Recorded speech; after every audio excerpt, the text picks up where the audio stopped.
오늘의 하늘 말씀은 제1성서의 이사야와 제2성서의 데살로니가 후서입니다. 먼저 제1성서의 이사야 말씀을 읽겠습니다. 보아라, 나 이제 새 하늘과 새 땅을 창조한다. 지난 일은 기억에서 사라져 생각나지도 아니하리라. 내가 창조하는 것을 영원히 기뻐하고 즐거워하여라. 나는 나의 즐거움 예루살렘을 새로 세우고 나의 기쁨 예루살렘 시민을 새로 나게 하리라.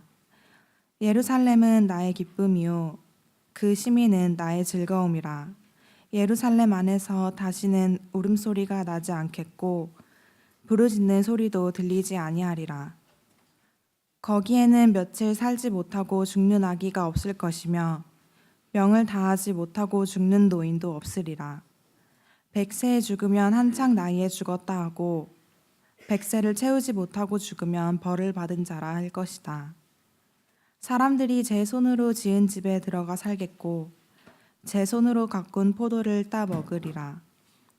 제가 지은 집에 남이 들어와 사는 것을 보지 않겠고 제가 가꾼 과일을 남이 따먹는 것도 보지 아니하리라. 나의 백성은 나무처럼 오래 살겠고 내가 뽑은 자들은 제 손으로 만든 것을 닳도록 쓰리라. 아무도 헛수고하지 아니하겠고 자식을 낳아 참혹한 일을 당하지도 아니하리라. 그들은 야훼게 복받은 종족 후손을 거느리고 살리라. 그들이 부르기 전에 내가 대답하고 말을 마치기 전에 들어주리라. 늑대와 어린 양이 함께 풀을 뜯고 사자가 소처럼 여물을 먹으며 뱀이 흙을 먹고 살리라. 나의 거룩한 산 어디에서나 서로 해치고 죽이는 일이 없으리라. 야훼의 말씀이시다. 이어서 제2성서의 데살로니가 후서 말씀을 읽겠습니다. 교우 여러분, 우리는 주 예수 그리스도의 이름으로 여러분에게 명령합니다. 누구를 막론하고 게으른 생활을 하거나 우리에게서 받은 전통을 따르지 않는 교우는 여러분이 멀리해야 합니다. 우리를 어떻게 본받아야 하는지는 여러분 자신이 잘 알고 있지 않습니까? 우리는 여러분과 함께 있을 때 게으른 생활을 하지 않았고 아무에게서도 빵을 거저 얻어먹지 않았습니다. 오히려 여러분 중 어느 누구에게도 폐를 끼치지 않으려고 밤낮으로 수고하며 애써 노동을 했습니다. 그렇게 한 것은 우리가 여러분에게 요구할 권리가 없어서가 아니라 여러분에게 우리를 본받게 하려고 스스로 모범을 보인 것입니다. 우리가 여러분과 함께 있을 때 일하기 싫어하는 사람은 먹지도 마라 하는 말을 여러분에게 종종 했습니다.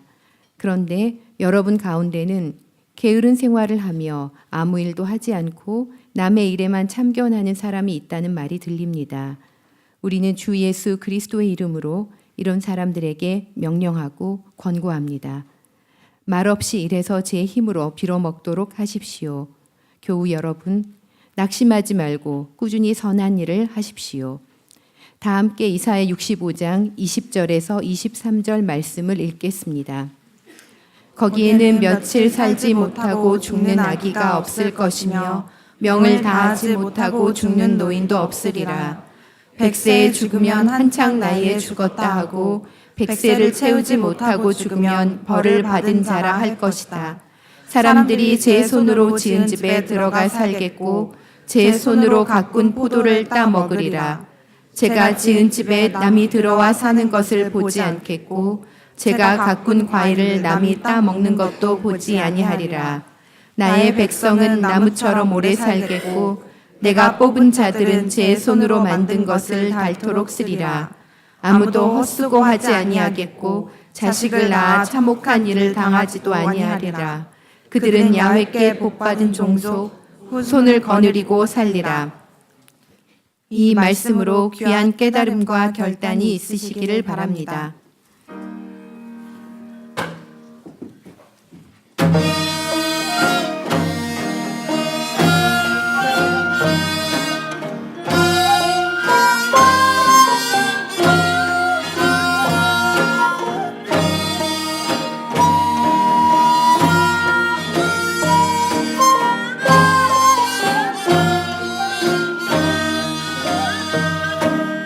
성령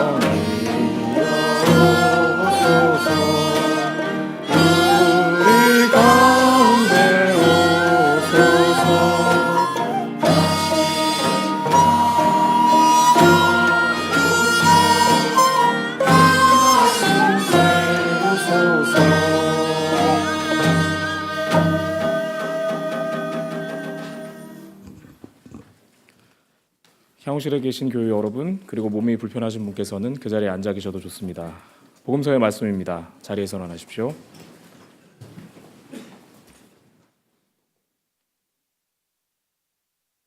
말씀을 귀로 들어주시기 바랍니다.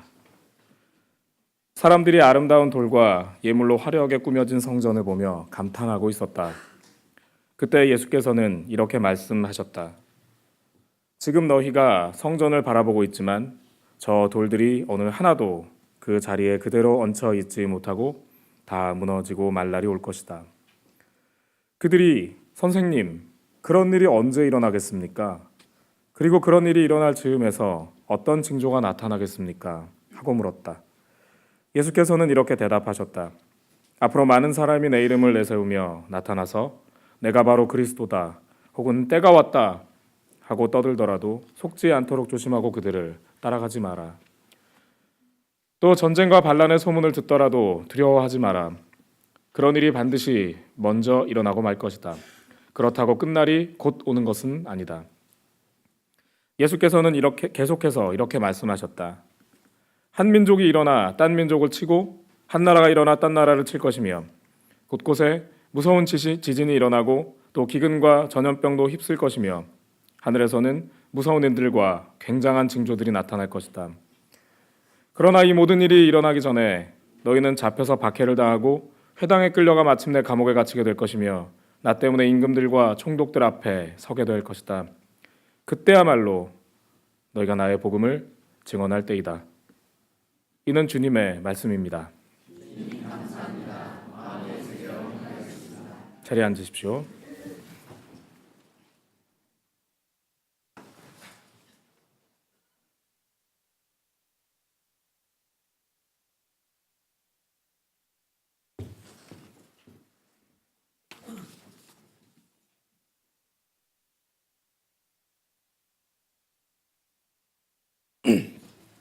제 목소리가 듣기 괜찮으십니까? 네. 어젯밤에 하도 큰 소리를 이렇게 질렀더니만 목이 돌아오질 않네요. 양해해 주시고 감안해 들어주시기를 부탁드리겠습니다. 지난주 우리는 이상한 사람이 미국의 차기 대통령에 당선되는 것을 보았습니다. 사실 이번 미국 대선은 선거 운동 초 중반 트럼프 당선자의 부적절한 언행이 도마 위에 올랐고 그리고 정책 토론 없이 상호 비난으로 도배되었던 TV 토론이 여론의 문매를 맞았으며 막판에는 여러분 다 알고 계시듯이 힐러리 이메일 게이트가 터지면서 그야말로 미국 역사상 가장 저열한 선거로 평가받고 있습니다. 이상한 사람과 문제 많은 사람 중 한 사람을 뽑는 선거였던 셈이죠. 어차피 최선이 아니라 차악을 뽑는 것이 선거 아니냐 하실 수도 있겠습니다. 하지만 공개적으로 유색인, 여성, 성소수자를 혐오하고 자본 축적에 반하는 것은 모두 탄압하겠다고 공언했던 이와 그 정당에게 압도적인 지지를 보낸 미국인들은 이번 선거를 통해 약소국과 소수자를 탄압하는 남성 가부장적 제국의 지위를 당당히 거리낌 없이 누리겠다는 욕망을 그대로 표출한 것으로 보입니다. 선거 직후 캐나다 이민 안내 사이트가 접속 폭주로 다운되고 미국 내 초등학교에서는 앵글로색슨계 아이들로부터 인종적 모욕을 겪은 라틴계 친구들이 수치심과 공포에 함께 모여 울음을 터뜨렸다는 내용이 벌써부터 기사화되고 있습니다.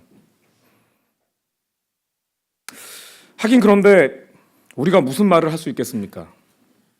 미국은 이상한 사람과 문제 많은 사람 중 한 사람을 뽑았다면 우리는 이미 이상하고 문제 많은 사람이 대통령인 나라에서 살고 있지 않습니까? 어제도 모든 교인들께서 황금 같은 주말을 마다하고 여러 삶의 자리에서 각양의 모습으로 어떤 이들은 거리에서 또 어떤 이들은 본인의 삶의 자리에서 기도와 마음 모음으로 함께 우리 모두의 기도 제목을 염원하셨던 것을 잘 알고 있습니다. 모두 고생 많으셨습니다. 몸과 마음의 건강 잘 지키시기 바랍니다. 오늘은 전태일 추모주의를 맞이해 공동 하늘뜻 펴기를 진행합니다. 먼저 전소영 교우님의 하늘뜻을 청해 듣겠습니다.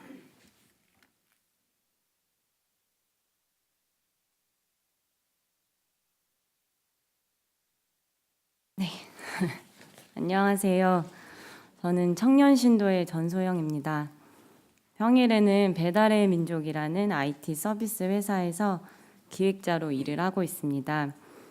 향리네는 지난해 5월 결혼 이후 남편과 함께 오게 되었고 중학교 때부터 시작된 신앙생활은 올해로 약 13년 정도가 됩니다. 저는 경상도 보수교단에서 신앙의 첫 걸음을 내딛었고 대형교회와 선교단체가 가르치는 하느님을 배웠습니다. 그래서 향린에 오기 전까지 알고 지냈던 신앙인 친구들은 요즘은 저를 군사 분계선을 넘어간 사람 취급하며 종종 그리스도인이 너무 사회에 관심이 많다거나 위험하다는 식의 조언을 해주고는 합니다. 20대 초반까지 제가 아는 하느님이 원하는 삶이란 이런 것이었습니다. 매일 골방에서 기도하고 기도와 말씀을 묵상하고 술이나 담배를 하지 않고 그리스도인 공동체를 세워가는 것.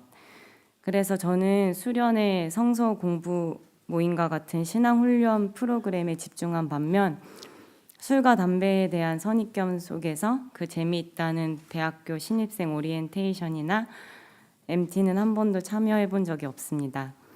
유혹은 멀리하고 하느님이 더 원하시는 삶을 살아야 했기 때문입니다. 또한 각종 사회 문제에 대해서는 개인과 그리스도인 공동체를 세우는 일을 모두 다 마치고 힘이 남으면 하는 것 또는 하느님께 맡겨야 되지 직접 거리에 나서는 것은 믿음이 없는 것이라 확신했습니다. 이런 저의 삶이 송두리째 바뀌게 된 것은 24살의 여름이었습니다. 당시 저는 서울역 부근에 있는 시옷교회를 다니고 있었습니다. 그곳에서 목사의 성추행 사건이 발생했습니다. 하느님은 공의의 주님이심을 믿었던 저는 당연히 교회가 뒤늦게나마 잘못을 인정하고 진실을 밝힐 것이라 생각했습니다. 하지만 교회는 저의 바람과 다르게 일을 처리해 나갔습니다. 먼저 장로와 목사들은 진실을 덮고자 노력했습니다. 아마도 교인 감소를 우려한 결과인 것 같습니다. 그보다 더 충격적이었던 것은 대부분의 교우들이 진실을 알고 싶어 하지도 관련 기사 자체를 믿지도 않는다는 것이었습니다. 뒤늦게나마 100명 남짓 교우들에 의해 진실규명위원회가 만들어지긴 했습니다만 이후 몇 달이 흐르는 동안 교회 내부에서는 불쌍한 목사님을 믿고 이 위기를 기도로 헤쳐나가야 한다는 의견이 지배적이었습니다. 진실이 궁금했던 저는 기사를 작성하신 기자분을 만나보기도 했고 교회를 위해 무엇을 할 수 있을까 고민했지만 끝내 교회를 떠나는 것 이외에는 답을 얻지 못했습니다. 4년 넘게 열심히 다녔던 교회에 대한 깊은 실망감과 상실감은 몸과 마음의 무기력으로 이어졌습니다. 결국 중국 조선족 교회 선교를 명분으로 맡고 있던 리더직을 사임했고 정들었던 교회를 떠났습니다. 그 시간은 저에게 많은 아픔을 주기도 했지만 신앙생활에 있어 새 출발의 계기가 되었습니다. 선교를 준비하는 동안 책을 통해 알게 된 함석헌 선생, 문익환 목사 등의 삶과 사상, 즉 행동하는 그리스도인으로서의 신앙과 신학, 그리고 늘 약자의 곁에 함께하는 그분들의 삶을 통해 제가 따르고자 했던 예수의 모습을 발견했습니다. 중국에 있는 동안 이제 나도 행동하는 그리고 정의를 위해서 싸우는 신앙인이 되어야지라고 굳게 마음을 먹었습니다. 그리고 그해 겨울 삼성물산 앞에서 진행됐던 강정마을 게릴라 시위가 그 다짐을 실현하는 첫 무대가 되었습니다. 100명도 안 되는 인원의 미신고 집회에 태연한 척 웃고는 있었지만 마음은 사시나무 떨듯 떨고 있었습니다. 가장 무서웠던 것은 확성기에서 알리는 경고 3회 후 연행 안내였습니다. 1차, 2차 경고가 더해갈수록 심장이 터질 것 같았고 도망가고 싶은 마음뿐이었습니다. 그날은 제게 참 힘들었던 기억입니다. 이유는 집회 자체가 힘들었다기보다는 너무 적나라하게 마주했던 제 자신 때문이었습니다. 나는 얼마나 비겁한가, 그동안 얼마나 나의 안전만이 중요했던가, 내가 훌륭한 그리스도인으로 감당하겠다던 포기와 헌신은 얼마나 자꾸 보잘것없는 것이었는가. 그날 이후 스스로가 얼마나 부끄럽고 위선적으로 느껴졌는지 모릅니다. 그리고 다시 결심했습니다. 더 아파하는 곳, 더 낮은 자리에 앞서 계신 예수 그리스도를 따르는 삶이 어떤 것인지 고민하고 할 수 있는 한 그곳에 저를 밀어넣기로 말입니다. 이후 제가 아는 한 신앙의 실천을 열심히라는 교회 공동체를 찾아갔으나 교회의 내적 친교와 사귐이 언제나 우선이었던 모습에 실망을 느끼던 중 앞서 말씀드렸듯 결혼 후 남편을 따라 향린에 오게 되었습니다. 향린에 오기 전까지는 그래도 사회 혹은 환경 문제 등에 관심이 있다고 나름대로 자부심을 가지고 있었는데 매주 교회를 통해 접하기 힘든 사회 곳곳의 소식을 듣고 또 그 자리에 함께 하시는 교우분들을 보며 목에 힘줄 틈 없이 겸손하게 해주심에 늘 감사해하고 있습니다. 끝으로 최근의 경험과 하늘 뜻 펴기를 준비하며 들었던 마음을 나누고자 합니다. 회사에서 제 별명은 프로 시위러입니다. 그 뜻은 시위를 자주 나가는 사람이란 뜻인데요. 젊은 사람들은 요즘에 명사에 사람을 가리키는 영어 ER을 붙여서 뭐뭐한 사람이라고 표현합니다. 예를 들면 거절을 잘하는 사람은 프로 거절러라고 하기도 합니다. 회사 사람들은 이번 사건이 있기까지는 제가 사회에 관심이 많구나 하는 정도로 생각을 한 모양입니다. 지난 10월 29일 회사 동료가 연락이 왔습니다. 시위에 혹시 준비물이 있니? 이번 시위는 안 가면 마음이 너무 찝찝할 것 같아 라고요. 사실 하늘 뜻 펴기도 준비해야 되고 3주 동안 독감에 시달린지라 집회는 좀 쉬고 싶었습니다. 처음 시위를 나오는 사람을 두고 집에 있기가 영 마음이 불편해서 거리에 나서게 되었고 어느덧 저는 세종대왕 동상 앞에 서 있었습니다. 이후 핫팩을 나눠주고 싶은데 어떻게 해야 하는지 질문을 하는 사람, 11월 12일 시위를 마치고 같이 밥을 먹자는 사람 등 과장을 보태어 회사에서 업무 관련 문의만큼 시위 관련 문의를 많이 받고 있는 요즘입니다. 어제는 집회 후 함께했던 회사 동료들과 맛있는 저녁을 먹기도 했습니다. 오늘 읽었던 데살로니가 본문 속 교회는 사회적 불평등으로 야기된 계급화가 교회 내에도 동일하게 자리 잡음으로 인해 발생한 불평등의 문제로 교회 공동체가 위협받고 있는 상황이었습니다. 바울로의 권위를 통해 제시하고 있는 해법은 모두 일하라, 즉 노동을 통한 평등이었으며 이를 위해 힘쓰는 사람들이 있었던 것으로 보입니다. 돈 많고 계급 높은 자들을 똑같이 일하게 하는 것은 교회 안에서도 결코 쉬운 일은 아니었을 것입니다. 그 이들에게 데살로니가 후서는 낙심하지 말고 선한 일을 계속하라고 말하고 있습니다. 향린에 오기 전 신앙생활을 함께했던 사람들의 SNS에는 기도를 해도 변하지 않고 뭘 어떻게 해야 될지 모르겠다라는 글을 자주 발견합니다. 저도 이전에는 같은 생각을 했습니다. 하지만 향린에 있었던 1년 반 동안 고 한강호 열사의 분향소와 고 백남기 어르신의 빈소를 지키는 향린 교우들을 통해 낙심하지 말고 선한 일을 꾸준히 하라는 성서의 말씀이 어떤 것인지 눈으로 보았고 할 수 있는 것이 얼마나 많은지도 알게 되었습니다. 어제 저녁을 먹을 때도 교우분들을 배웠는데요. 얼마나 반가웠는지 모릅니다. 4년 전 굳은 결심은 했지만 여전히 나약한 몸과 마음은 주말이 되면 늦잠을 자거나 나의 재미를 찾는 것이 먼저일 때가 많습니다. 시위에 나갈 때면 여전히 경찰들의 위협에 위축되는 저를 마주하고 변하지 않는 것 같은 현실에 낙심하기도 합니다.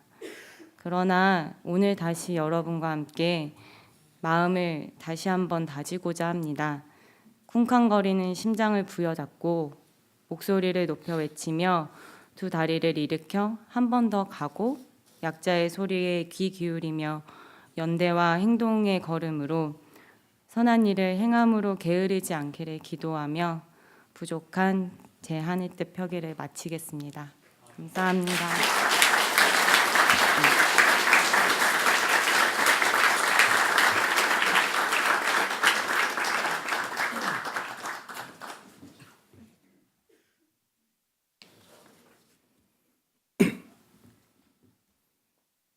귀한 하늘의 음성을 들려주신 전소영 교우님께 감사드립니다. 거룩한 하늘 뜻 펴기 시간에 이런 얘기를 해도 되는지 모르겠습니다만 저는 야구를 좋아합니다. 제가 아는 한 우리 교회 교우분들 중에 야구를 가장 좋아하시는 분은 저는 김우신 권사님이라고 생각하는데요. 예. 김우신 권사님께서는 그 야구 팀을 좋아하는 것뿐만이 아니라 본인이 좋아하는 선수가 다른 팀으로 이적하면 그 이적의 기록을 다 알고 계시는 어마어마한 분이시고요. 주말이 되면 TV에서 야구로 거의 전국에 있는 경기를 다 보시기도 하는 그런 걸로 알고 있습니다. 아무튼 제가 그 정도는 아닙니다만 저도 상당히 야구를 좋아합니다. 솔직히 야구라기보다는 LG 트윈스를 좋아합니다. 물론 프로야구가 전두환 정권의 대표적 우민화 정책이었다는 것은 잘 알고 있습니다. 그러나 제가 7살 때로 기억하는데요. 그게 1981년이었는데 그때 온 가족이 모여서 그 실업야구에서 일본과의 결승전으로 기억하는데요. 거기서 그 몸을 날려서 이렇게 번트를 치는 주인공, 당시에 한국화장품 소속의 김재박 선수를 보고 완전히 흠뻑 빠졌었던 저는 그의 첫 번째 프로야구단이었던 서울 MBC 청룡을 사랑하게 되었고 청룡을 인수한 후 창단한 LG 트윈스를 또 덮어놓고 좋아하게 되었습니다. 혹시 아까 제가 말씀드렸던 김재박이 날리는 번트 기억하시는 분들 계십니까? 그런데 이 팀이 참 애물단지입니다.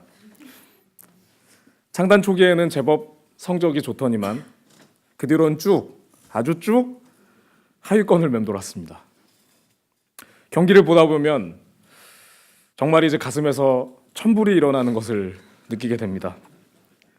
오죽했으면 저와 동갑인 우리 교회 한 집사는 그 친구도 LG 트윈스 팬이거든요. 근데 LG를 응원한다는 것은 천형, 즉 하늘이 내린 형벌인 것 같다 라고 말하기도 하더군요. 올해도 여름을 지날 때쯤 이 팀의 순위는 10위 중 9위까지 추락했었습니다. 그런데 진성 LG 팬들은 이렇게 저에게 표현하고 있는 겁니다만 묘한 구석이 있습니다. 바닥을 쓸고 있는 상황에서도 매해 우리는 열정적인 응원을 멈추지 않습니다. 또 오늘보다 내일은 그리고 올해보다 내년 시즌은 조금은 더 나아질 거라는 그런 희망을 놓지 않습니다. 그런 마음가짐으로 경기를 지켜보다가 간혹 이기게 되는 날은 정말 시즌 우승을 한 것처럼 기분이 행복해집니다. 보아라, 나 이제 새하늘과 새 땅을 창조한다. 지난 일은 기억에서 사라져 생각나지도 아니하리라. 오늘 함께 모신 이사야서 본문에는 새 세상의 대망이 펼쳐지고 있습니다. 새하늘 새 땅은 내세에 대한 교리가 아직 확립되지 않았던 고대 옛날 유대교에 있어서 가히 신앙적 극상의 공간이라 하겠습니다. 그런데 그 내용을 들여다보면 이상하기 이를 데 없습니다. 그 완벽한 이상향이라는 것이 겨우 울음소리가 나지 않고 그저 제 명대로 사는 곳이라니 말입니다. 그뿐만이 아닙니다. 고작 자기 집에서 살아볼 수 있고 본인이 손수 노동해서 재배했던 포도를 맛볼 수 있는 정도가 그토록 염원하는 새하늘 새 땅이란 말입니까? 이는 생명을 이어갈 수 없는 상황을 경험한 이들이 아니고는 할 수 없는 고백입니다. 정성 들여 가꾸었던 집과 소출을 빼앗긴 사람들. 역사적으로는 유다의 비극적 멸망과 예루살렘 파괴, 그리고 이어졌던 식민 통치의 경험이 이 신앙 고백에 반영됐던 것으로 볼 수 있습니다. 이 비극적 상황에서 이사야 공동체는 역설적으로 희망을 선언합니다. 언제 끝날지 알 수 없는 고난 앞에서 그들은 절망하지 않았고 작을지언정 무척 소중한 소망을 새로운 세상에 대망에 담아 노래했던 것입니다.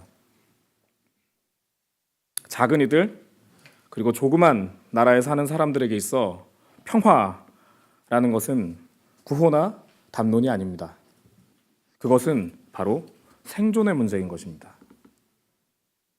새하늘 새 땅의 최종 상태에서 늑대, 사자, 뱀이 살생을 하지 않는다는 의미는 각각의 맹수돌로 상징되는 바빌로니아, 아시리아, 이집트가 전쟁을 멈추고 약속과 더불어 살아간다는 것을 의미합니다. 여러분이 알고 계시겠습니다만 파라오 머리 위에 이렇게 그 뱀 문양이 이렇게 있죠.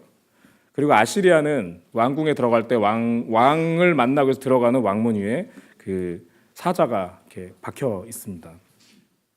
그리고 여러분이 많이 알고 계시는 느부갓네살이라고 하는 신바빌로니아의 최대 전성기를 구가했던 왕은 본인 스스로를 성난 늑대라고 표현을 했고요. 그래서 그의 전설을 듣고 있는 유럽에서 아시아에 무서운 왕이 있는데 그는 밤이 되면 늑대 인간이 돼서 돌아다닌다라는 전설이 만들어지기도 했습니다. 그래서 그 유럽 일대에서 왜 그 회자되는 늑대 인간이라는 전설은 바로 바빌로니아에서 시작된 것으로 봅니다. 이렇게 우리의 오늘의 본문의 마지막에 나오는 그 맹수들이 풀을 뜯고 그리고 어린 양과 사이좋게 지낸다는 이야기는 그냥 전원적인 상상이거나 아니면 그냥 동화의 이야기가 아닙니다. 당시에 그렇게 본인들을 핥히고 본인들을 상흔을 남기고 갔었던 그 존재들이 더 이상은 침략을 하지 않고 우리와 함께 살아갈 것이다. 아니 그렇게 살았으면 좋겠다라는 염원을 담아 노래했던 것입니다. 그러니 그들이 꿈꾸는 그 새하늘 새 땅에서 그렇게만 될 수 있다면 더 이상 억울하게 죽는 일도 그리고 애통하는 일도 소출과 터전을 잃어버리는 일도 없을 테니 말입니다. 여름까지 밑바닥을 휩쓸던 저의 사랑 LG 트윈스는 정말 드라마처럼 기사회생하기 시작했습니다. 가을에 들어서 연승을 하더니만 4위로 시즌을 마감했죠. 5위까지 참여할 수 있는 가을 야구에 진출했던 LG는 3위 팀까지 꺾는 기염을 토했습니다. 무척 아쉽게도 한국 시리즈 진출이 좌절되기는 했지만 저를 포함한 LG 팬들은 올 한 해 특히 가을에 보여주었던 모습만으로도 충분한 감동을 받았습니다. 사실 그리고 더 가면 뭐 했겠습니까? 여러분 혹시 한국 시리즈 결과 아시는 분 있으세요? 그때쯤 그 직전부터 최순실 게이트가 터지기 시작해서 제가 아는 한 올해 한국 시리즈는 우리나라에서 가장 인기 없는 마무리로 알고 있습니다. 내년에는 더 큰 기쁨을 안겨줄 것이라는 희망도 함께 가지고 있습니다. 절망 속에서 희망을 노래했던 이들에게 새하늘 새 땅이 펼쳐졌을 가능성은 사실 많지 않습니다. 그 후로도 유다는 페르시아와 그리스의 제국 그리고 로마 등 끝없이 이어지는 식민 통치를 받아왔기 때문입니다. 오늘 함께 모신 하늘 말씀인 누가복음에서 성전 파괴, 전쟁과 반란의 소문, 천재지변, 무고한 탄압 등의 이미지가 강조되고 있는 것은 모두 이와 같은 역사적 정황의 영향이라 하겠습니다. 그러나 그 길고도 긴 질곡의 시기마다 새하늘 새 땅의 희망은 민중들에게 있어 다음을 향한 삶을 살아가게 하는 원동력이 되었고 특히 예수 공동체에게 있어서는 내 외에 앞제에서도 굴복하지 않고 다음을 향할 수 있게 하는 힘이 되었던 것으로 보입니다. 요한 묵시록에 나타나는 새 예루살렘이라는 것은 그와 같은 희망의 표현이라 하겠습니다. 존경하고 사랑하는 향림 공동체 여러분, 오늘은 전태일 열사의 삶과 정신을 기리는 주일입니다. 그는 도무지 희망이 보이지 않았던 노동자의 현실 속에서 본인 스스로 희망이 되는 길을 택한 분이십니다. 그가 꿈꿨던 삶은 무엇 그리 대단한 것이 아니었습니다. 나이 어린 여공들이 점심을 굶지 않고, 그리고 노동자가 안전한 작업장에서 일할 수 있으며 이미 만들어져 있는 근로기준법이 이행되는 세상 정도였습니다. 그러나 그의 꿈은 거의 대부분 지금 2016년에도 여전히 이뤄야 할 꿈이고, 이를 위해 안타깝게도 수많은 전태일들이 지금도 여전히 죽어가고 있습니다. 100만이 모여도 꿈쩍하지 않는 권력 앞에서 우리는, 그리고 지금의 전태일들은 무모한 꿈을 꾸고 있는 것일까요? 저는 감히 그렇지 않다고 말씀드리고 싶습니다. 권력이 우리를 개, 돼지라고 말할 때 그에 저항하는 것은 우리 스스로 사람의 길을 가는 것입니다. 폐악한 권력이 잔인한 악마성을 드러낼 때 그 행위를 막아서는 것은 하느님이 창조하신 그 사람의 길을 걸어가는 것입니다. 2016년 11월에 대한민국을 사는 신앙인들이 정권의 퇴진을 기도하는 것은 새하늘과 새 땅을 역사의 한중간으로 당기려는 그 사람들이 마땅히 가야 할 길을 가는 것입니다. 그 길은 탄탄대로가 아닐 것이고 군데군데 가로등도 꺼져서 무척 깜깜할 수도 있겠습니다. 그러나 절망의 한중간에서 희망의 세상을 노래했던 이들을 우리는 기억합시다. 하늘의 소망을 간직한 여러분 모두는 이 시대의 희망입니다. 그 희망을 간직하고 우리 다 함께 사람의 길을 갑시다. 침묵기도를 드린 후 한국기독교교회협의회가 전체 교회에 제안한 비정규직 노동자를 위한 공동기도를 드리겠습니다. 침묵기도 드리겠습니다.